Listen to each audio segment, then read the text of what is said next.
नमस्कार, डेली 24 भारत देख रहे हैं आप। मैं हूं आपके साथ अनीता शर्मा और शुरुआत करते हैं देश दुनिया की बड़ी खबरों से। और ऐसे में दिल्ली का AQI जो है वो अब बेहद ही खराब श्रेणी में है।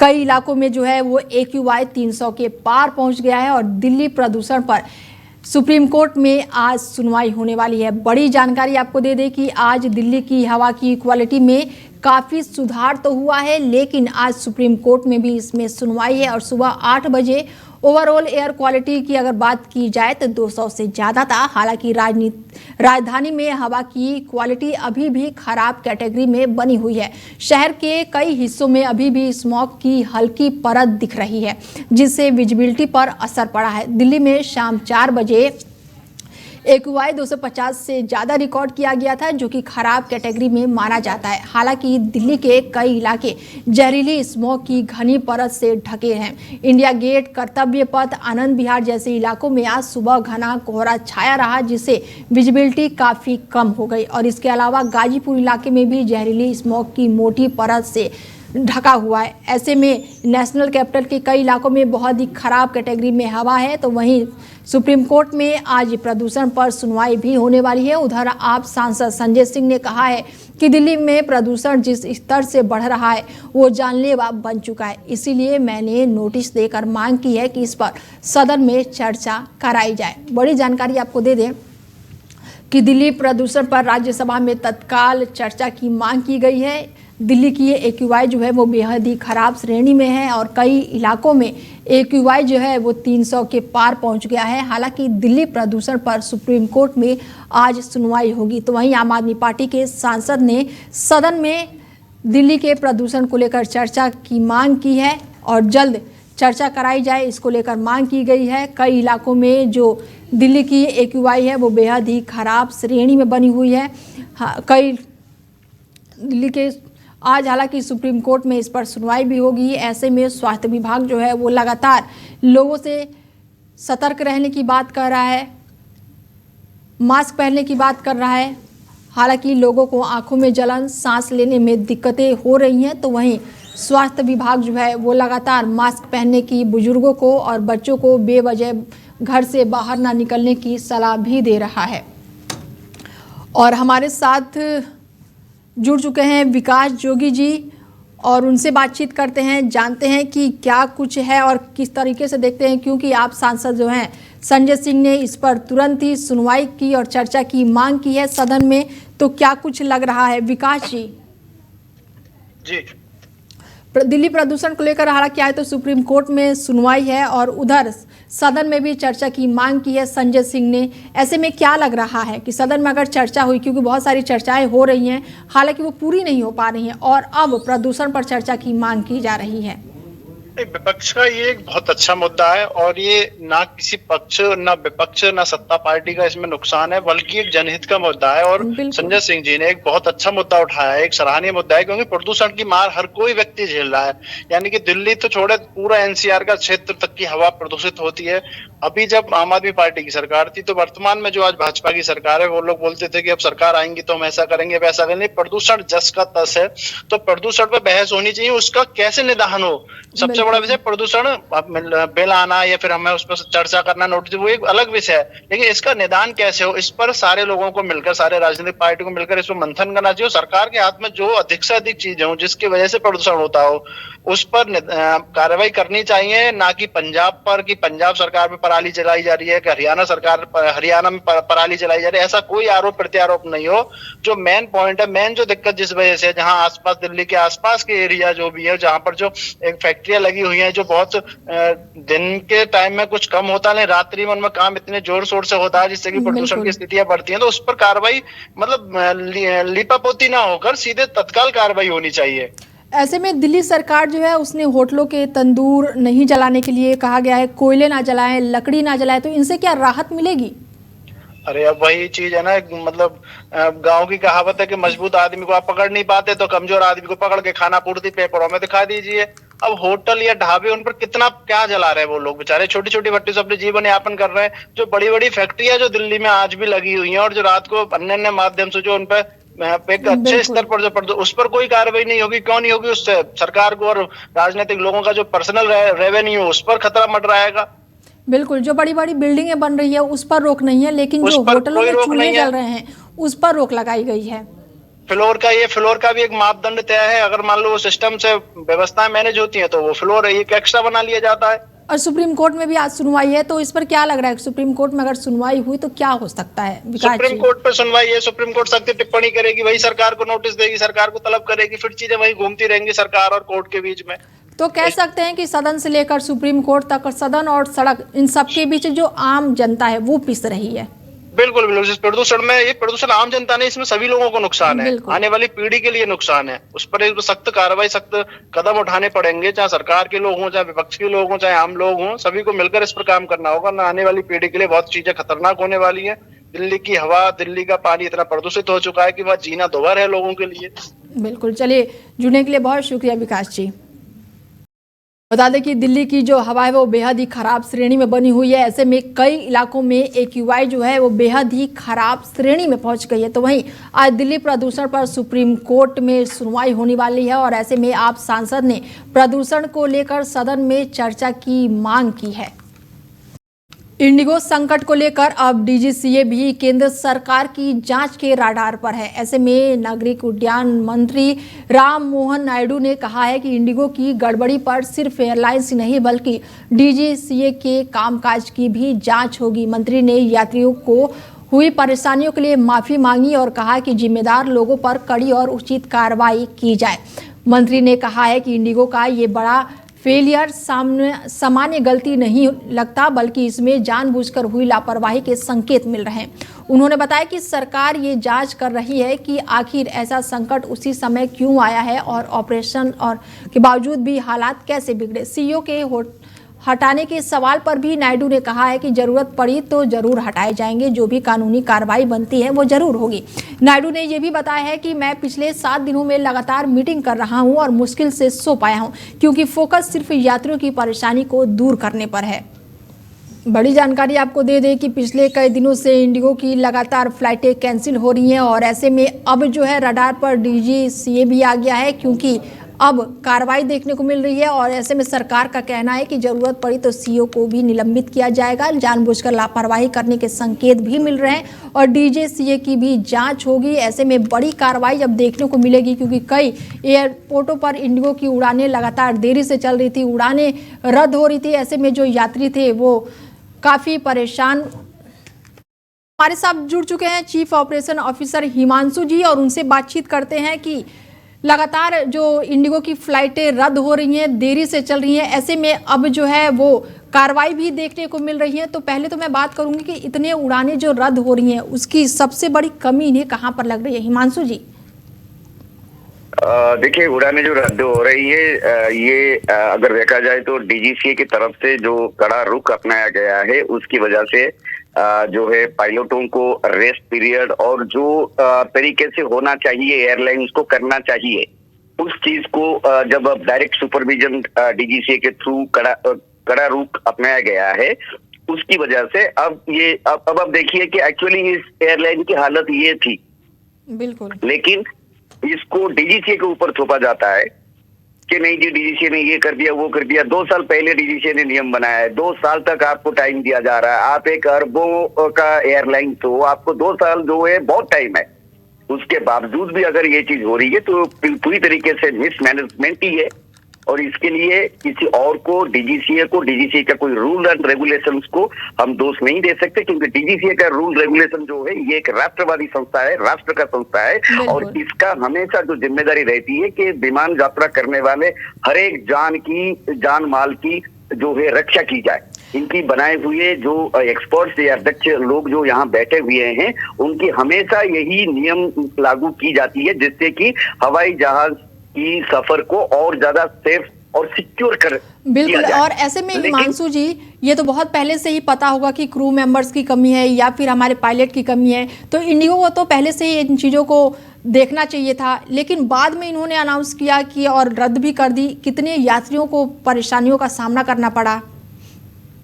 जी देखिए, अभी जो डीजीसीए ने जब बर्खास्त, क्योंकि डीजीसीए सिर्फ अकाउंटेबल मैनेजर के लिए बोलते हैं या उनके अंडर में जो डेजिग्नेटेड होते हैं, chief of operation, director operation, safety manager, उनके लिए वो जिम्मेदारी से काम या उनको सैक करने के लिए बोल सकते हैं।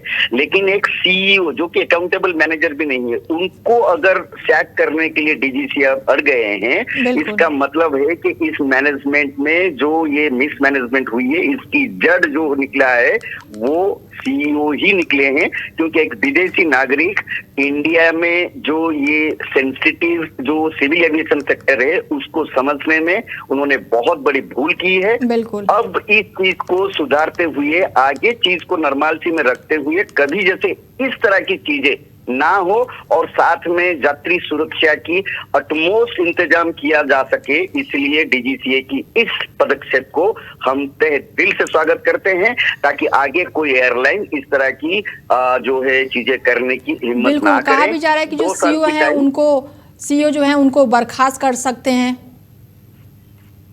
बिल्कुल, सीईओ को बर्खास्त के लिए की तरफ से जो है लिया था, इंडिगो आज जो है रिपोर्ट रखेगी, तो इसीलिए डीजीसी की तरफ से हो सकता है कि लेट इवनिंग भी कोई प्रेस कॉन्फ्रेंस के माध्यम से या तो डीजीसी या मिनिस्ट्री की तरफ से कोई ना कोई प्रेस कॉन्फ्रेंस किया जाएगा और क्या क्या बात हुई और क्या डिसीजन लिया गया उसके ऊपर वो जानकारी देंगे। लेकिन अभी तक जो हमारे पास खबर पहुंच रही है कि डीजीसीए अब पूरा कड़ा रुख अपनाया है, क्योंकि ये एक तरह से देश को, राष्ट्र को जो है एक समर्पित सेवा देने वाला एक संस्था अगर इस तरह से जो है कोई भूल चूक करे जिसकी की खामियाजा लाखों लोगों को अरबों रुपए की लुटाते हुए भुगतना पड़े, तो उसके लिए एक जो है होना चाहिए, एक एग्जेम्पलरी जो है एक्शन होना चाहिए। और उस एक्शन की तरफ डीजीसी या मिनिस्ट्री की तरफ से जो भी स्टेप्स लिए जा रहे हैं, हम उनका स्वागत करते हैं। बहुत शुक्रिया हिमांशु जी हमसे जुड़ने के लिए।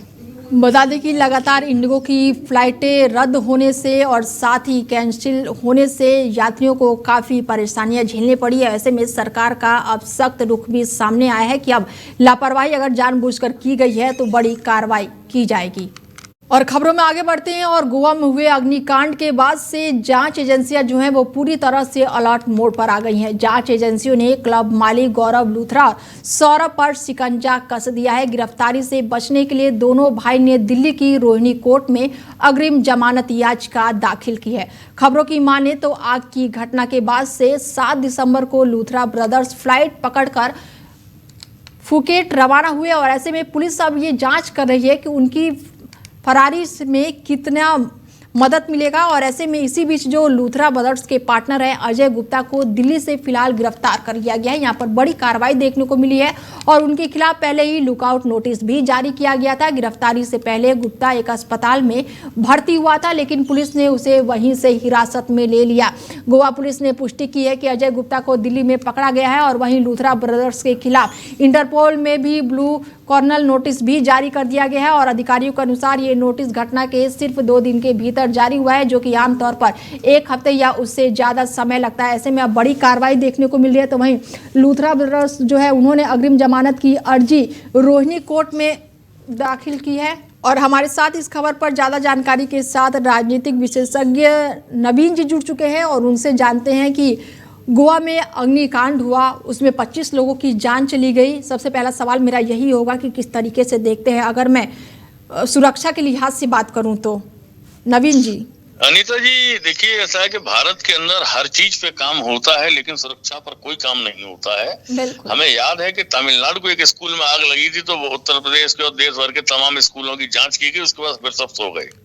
इसी तरीके से ये घटनाएं होती हैं। अगर कोई बस में आग लग जाती है, यात्री मर जाते हैं, उसके बाद कुछ दिन बसों की जांच होती है, उसके बंद। अभी ये घटना हुई है तो सारी जगह एक्टिवेट कर दिया गया कि सारे रेस्टोरेंट की जांच करिए, ये करिए, वो करिए, लेकिन होना जाना उसमें कुछ है नहीं।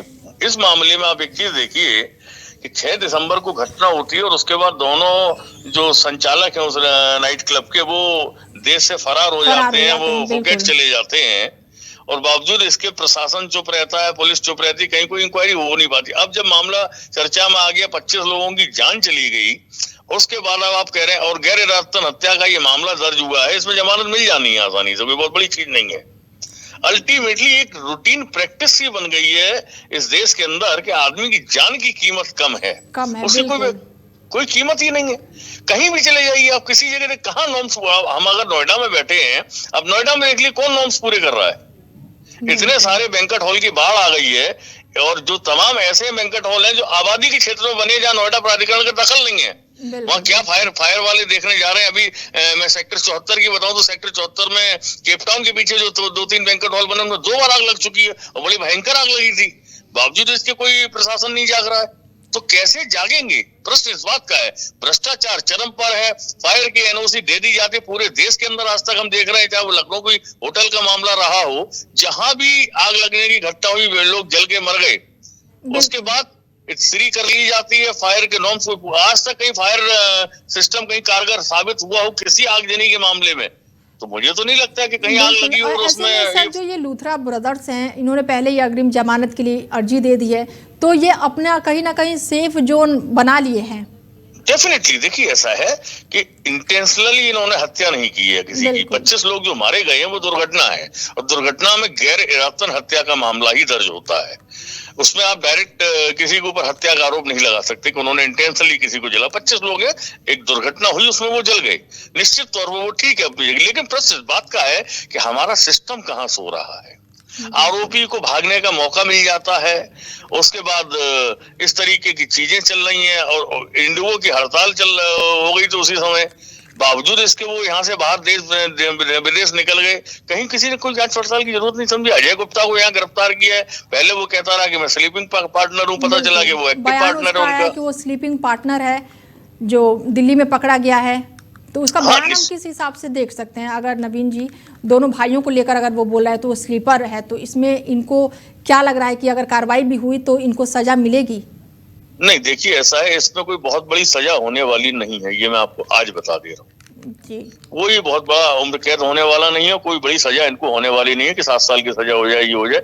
ये लोग, भारत में कानून की जो दशा और दुर्दशा है वो ये है कि पैसे वाले के लिए कानून अलग है, गरीब के लिए कानून अलग है। तो ऐसे व्यवस्था इस देश से चल रही है। सकते हैं कि जैसे आपने बोला कि बसों में आग लग गई या फिर नाइट क्लब में आग लगी, थोड़े टाइम तक हुआ हल्ला होगा, उसके बाद सब शांत हो जाएगा। बिल्कुल वही होता चला आया है हमारे देश में, वही होगा। ये देख लेना, इनका कुछ नहीं बिगड़ने वाला है, लूथरा ब्रदर्स का कुछ भी नहीं बिगड़ने वाला है। और ये अजय गुप्ता भी जमानत पे बाहर आ जाएगा, उसके बाद केस चलता रहेगा, रफा दफा हो जाएगी, बात खत्म होगी, लोग भूल जाएंगे। यही होता है, हर मामला नीतीश कटार हत्याकांड नहीं होता है। नवीन जी, समय का थोड़ा सा अभाव है, जुड़ने के लिए बहुत शुक्रिया आपका। खबरों में आगे बढ़ते हैं। और गोवा में हुए अग्निकांड के बाद से लगातार जगह जगह छापेमारी और कार्रवाई देखने को मिल रही है। ऐसे में जो नाइट क्लब के मालिक हैं उनमें से एक अजय गुप्ता को पहले ही पुलिस ने गिरफ्तार कर लिया है, और ऐसे में अजय गुप्ता का जो पहला बयान भी अब सामने आ गया है। अजय गुप्ता को दिल्ली के लाजपत नगर स्थित institute of brain and spines में भर्ती के बाद से अस्पताल में वो भर्ती थे और उन्हें गिरफ्तार कर लिया गया है। और ऐसे में अजय ने गिरफ्तारी के दौरान कहा है कि मैं तो लूथरा ब्रदर्स का सिर्फ स्लीपिंग पार्टनर हूं और मुझे कोई जानकारी नहीं है। ऐसे में बड़ा बयान उसने दिया है। और स्लीपिंग पार्टनर वो होते हैं जो किसी बिजनेस में केवल पैसे लगाते हैं, लेकिन उसकी रोजमर्रा के काम में कोई भी भूमिका नहीं होती है। दिल्ली पुलिस अजय को अपने साकेत कोर्ट में पेश कर सकती है, और गोवा पुलिस दिल्ली के लिए लगातार ट्रांजिट रिमांड में भी मांग रहे हैं, और अब वही मंजूरी मिलती है कि उसे आगे के पूछताछ के लिए गोवा ले जाया जाएगा या नहीं, अब ये देखना होगा। ऐसे में पुलिस के साथ हिरासत में जाने के दौरान अजय गुप्ता ने मास्क, सिर पर टोपी और हुडी जैकेट में अपना चेहरा छुपा रखा था। और बिहार से खबर निकलकर सामने आ रही है, जहां पर बिहार में अपराधी बेखौफ घर में घुस गए हैं और जेडीयू नेता पर फायरिंग कर दी, और इस दौरान उसकी जान चली गई है। बड़ी जानकारी आपको दे दें कि बिहार के बेगूसराय में सत्ताधारी पार्टी जनता दल यूनाइटेड यानी कि जेडीयू नेता की उसके घर में घुसकर हत्या कर दी गई है। अपराधियों के हौसले इतने बुलंद हो चुके हैं कि अब वो नेता भी वहां पर सुरक्षित नहीं है। ये मामला बता दें कि छौडाही थाना क्षेत्र का बताया जा रहा है, जहां पर मंगलवार 9 दिसंबर की रात को बेखौफ अपराधियों ने घर में घुसकर सोए हुए जेडीयू के पूर्व प्रखंड अध्यक्ष नीलेश कुमार की गोली मारकर हत्या कर दी। वारदात के बाद इलाके में हड़कंप और गांव में दहशत का माहौल बन गया। परिजनों के मुताबिक नीलेश कुमार अपने डेरे पर सोए हुए थे और तभी आधा दर्जन से ज्यादा बदमाश वहां पहुंचे और बिना कुछ बोले ही सोई अवस्था में नीलेश कुमार पर तबातोड़ गोलियां बरसा दी। 3 गोलियां लगने से नीलेश कुमार की घटनास्थल पर ही मौत हो गई। गोलीबारी की आवाज सुनकर जब लोग दौड़े तब तक अपराधी हथियार लहराते हुए मौके से फरार हो गए थे। परिजनों का कहना है कि नीलेश कुमार की किसी से कोई दुश्मनी नहीं थी, इसके बावजूद उनके साथ इतनी घातक वारदात को अंजाम दिया गया। बताया जा रहा है कि नीलेश कुमार जेडीयू के सक्रिय जमीनी नेता और पूर्व प्रखंड अध्यक्ष थे। घटना के बाद से ग्रामीणों में पुलिस की नाकामी को लेकर जबरदस्त आक्रोश है। लोगों का आरोप है कि क्षेत्र में बढ़ते अपराध पर पुलिस का कोई भी नियंत्रण नहीं रह गया है। सूचना मिलते ही पुलिस मौके पर पहुंची। शव को पोस्टमार्टम के लिए बेगूसराय सदर अस्पताल में भेजा गया। परिजनों के अनुसार नीलेश कुमार पेशे से किसान थे और खेतीबाड़ी के सहारे ही परिवार चलाते थे।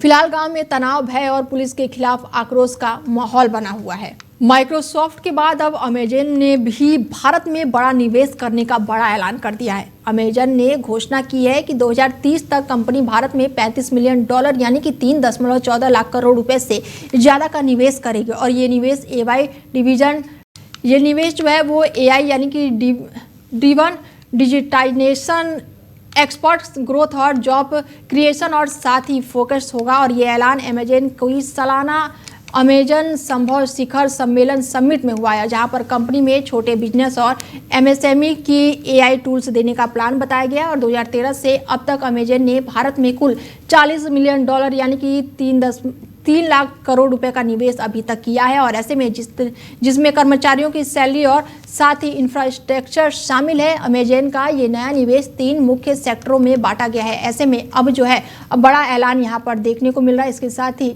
इकोनॉमी पर भी यहाँ पर बड़ा बूस्टर देखने को मिल सकता है। और 1.14 करोड़ जो छोटे हैं उद्योगपति, उनको भी बड़ा फायदा मिलने वाला है। ट्रेड डील पर बातचीत के लिए आज रात अमेरिकी अधिकारियों की टीम भारत पहुंचने वाली है। अगले 2 दिनों तक डील की शर्तों पर बातचीत होगी। इस टीम में US chief negotiate Brandon Lynch और साथ ही डेप्टी यूएसटीआर शामिल होंगे। उधर भारत की तरफ से दर्पण जैन चीफ बने हुए हैं और दर्पण जैन उद्योग मंत्रालय में ज्वाइंट सेक्रेटरी हैं। भारत पर 50% टैरिफ के बाद से यूएस अधिकारियों का ये दूसरा भारत दौरा है। इससे पहले 16 सितंबर को यूएस टीम भारत आई थी और भारत पहले रेड लाइन के साथ ही समझौता करने के मूड में नहीं है। और ये अमेरिकी टीम भारत में पुतिन की यात्रा के बाद आ रही है। अमेरिका के सामने भारत रूस संबंधों को लेकर तस्वीरें काफी साफ हो चुकी है और यही वजह है कि ये दौरा अब बेहद ही अहम हो गया है। भारत सरकार भी लगातार राष्ट्रपति डोनाल्ड ट्रंप के प्रशासन के साथ एक डील के फाइनल करने के लिए उत्सुक है। और इस डील में अमेरिका द्वारा लगाए गए 50% टैरिफ कम के होने की संभावना है।